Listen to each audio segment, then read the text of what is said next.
Pertempuran di Ugledar kian intens. Pasukan Rusia melanjutkan serangannya dengan tujuan mengepung kota penting Ukraina di selatan Donetsk itu. Jika pasukan Volodymyr Zelensky tidak memperkuat basis pertahanan dan menambah personel dan amunisi, kota strategis ini tak lama lagi jatuh ke tangan Rusia. Analis militer Deep State memperkirakan tentang situasi yang sangat berbahaya bagi pertahanan Ukraina di arah selatan Donetsk. Kemarin ada situasi sulit di Vodyanoy, di mana Rusia menuju wilayah tersebut dengan 4 iring-iringan dan peralatan militer bersama pasukan. Mereka mencoba melancarkan serangan pamungkas militer Rusia juga memasuki wilayah tambang selatan Donbas. Di timur dan tenggara Vodyanoye, kontak senjata kubu Rusia dan Ukraina terus berlanjut di sepanjang sabuk hutan dan di area kolam MYLNY.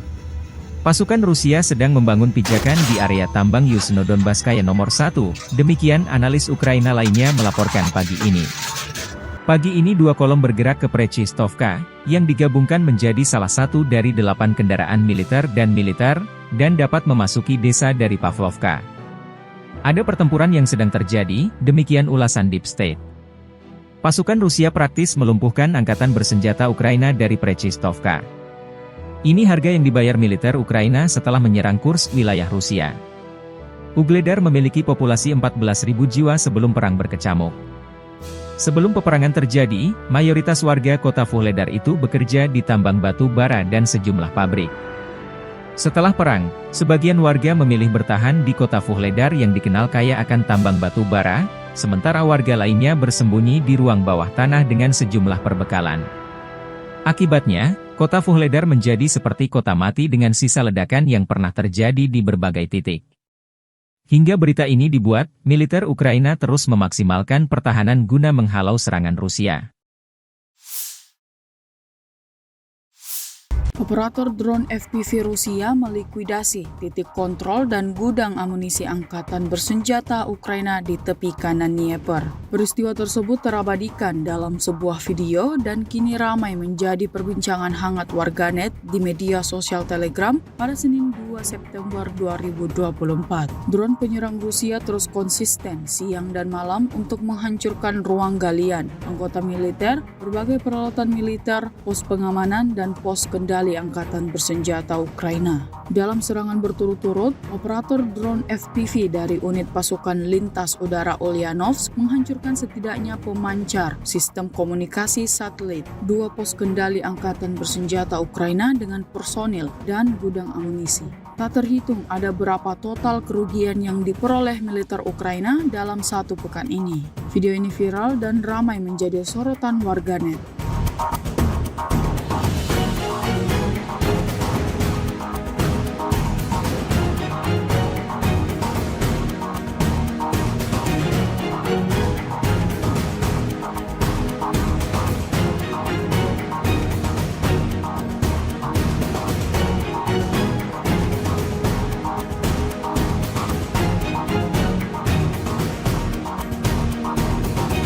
Kementerian Pertahanan Rusia kembali memamerkan kerja tempur Angkatan Udara Rusia di medan pertempuran. Dokumentasi tersebut diunggah di akun Telegram @mod_Rusia pada Senin 2 September 2024. Awak helikopter KA-52M secara brutal menyerang personil dan peralatan militer unit Angkatan Bersenjata Ukraina di perbatasan wilayah Kursk. Serangan itu dilakukan dengan rudal pesawat terhadap sasaran target yang diintai. Tampak dalam rekaman, detik-detik serangan rudal dilepaskan dari atas ketinggian saat helikopter beroperasi. Menurut laporan pengontrol pesawat, personil dan peralatan militer lapis baja Angkatan Bersenjata Ukraina dihancurkan.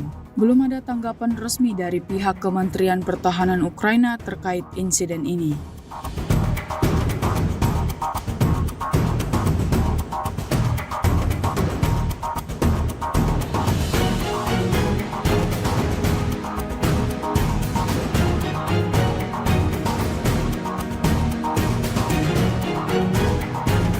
Pasukan Rusia terus menghancurkan senjata Amerika di Angkatan Bersenjata Ukraina. Rekamannya diunggah di akun Telegram @emoderasia pada Senin 2 September 2024. Sebagai hasil dari kegiatan pengintaian, posisi tembak HIMARS MLRS yang disamarkan ditemukan 20 km tenggara kota Sumy di daerah pemukiman Osoyevka dan Gilnoye. Setelah mengkonfirmasi karakteristik target, komando memutuskan untuk melancarkan serangan dengan senjata rudal presisi tinggi pada posisi sistem peluncuran ganda. Akibat serangan rudal tersebut, militer Ukraina peroleh kerugian, diantaranya 3 peluncur HIMARS MLRS, 3 kendaraan pengawal, mesin pengisian transportasi, dan lebih dari 30 nasionalis Ukraina.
Militer Ukraina hancurkan 7 unit kendaraan lapis baja Rusia dengan bantuan artileri, senjata anti pesawat, dan senjata lainnya. Rekamannya ramai beredar di media sosial Telegram pada Senin 2 September 2024. Dalam rekaman dapat dilihat pertempuran sengit antar dua kubu. Militer Ukraina konsisten lancarkan serangan mematikan. Seperti yang terlihat dalam rekaman, misi militer Ukraina di arah ini berhasil dijalankan. Hingga video ini beredar beragam komentar, dituliskan warganet.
Sebuah rekaman ramai dibicarakan warganet di media sosial Telegram pada Senin 2 September 2024. Dalam rekaman tersebut menunjukkan detik-detik penghancuran posisi militer angkatan bersenjata Ukraina, tepatnya di arah Zaporozhye. Seperti biasa, militer Rusia tanpa jeda melayangkan serangannya ke setiap target yang terdeteksi. Drone pengintai Rusia menemukan pergerakan di salah satu lubang persembunyian tentara Ukraina. Tanpa berlama-lama, serangan mematikan langsung dikerahkan ke titik tersebut hingga timbulkan ledakan dahsyat, seperti yang terlihat dalam rekaman.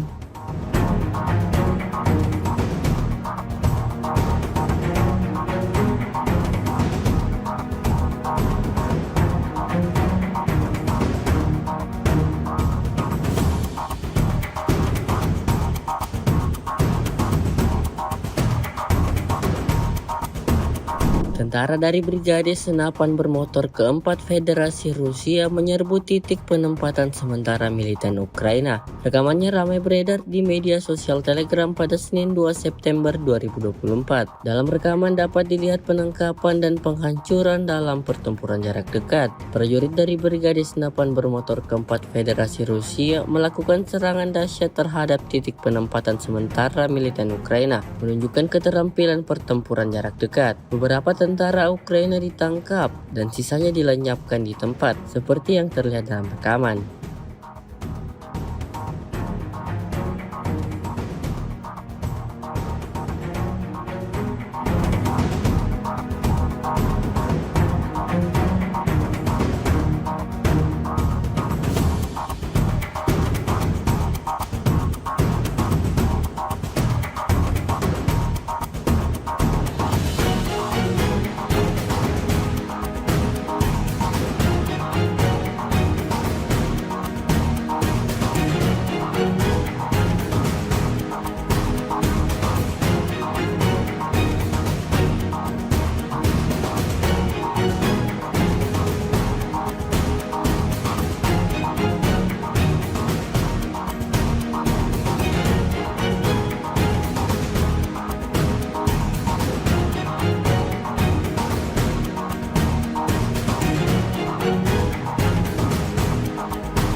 Presiden Ukraina menjatuhkan sanksi kepada 150 individu dan entitas yang terlibat dalam membantu industri penerbangan Rusia. Demikian pernyataan resmi Presiden Ukraina Volodymyr Zelensky dalam pidato malamnya pada tanggal 1 September. Hari ini saya telah menandatangani beberapa keputusan sanksi baru sanksi NSDC, kata Zelensky mengacu pada Dewan Keamanan dan Pertahanan Nasional Ukraina. Sanksi tersebut ditujukan kepada entitas dan individu yang memastikan pengoperasian infrastruktur penerbangan Rusia, kata Zelensky. Menurut Zelensky, Ukraina juga telah menyelesaikan paket sanksi lain bagi mereka yang bekerja sama dengan Rusia. Merupakan tugas semua perwakilan Ukraina untuk memastikan bahwa sanksi kami disinkronkan dengan sanksi global, kata Zelensky. Rincian sanksi tersebut belum dipublikasikan. Rusia adalah negara yang paling banyak dijatuhi sanksi di dunia, melampaui negara-negara seperti Iran, Korea Utara, dan Suriah. І сьогодні ж була доповідь головкома Сирського.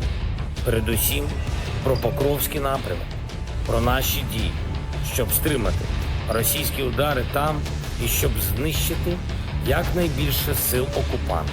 А також був звіт щодо операцій в Курській області. Кожен день забезпечує нам поповнення обмінного фонду.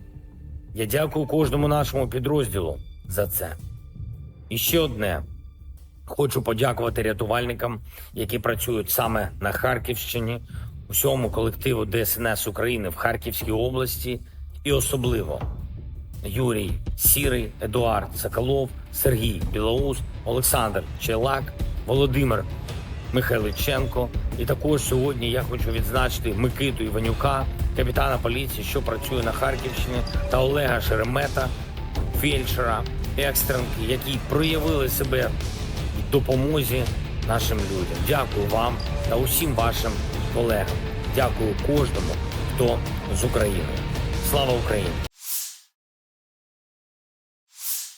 Staf Umum Angkatan Bersenjata Ukraina melansir 2 September, militer Rusia total kehilangan 617.600 tentara sejak dimulainya invasi skala penuh ke Ukraina pada 24 Februari 2022. Jumlah ini termasuk 1.300 korban yang diderita pasukan Rusia selama sehari terakhir.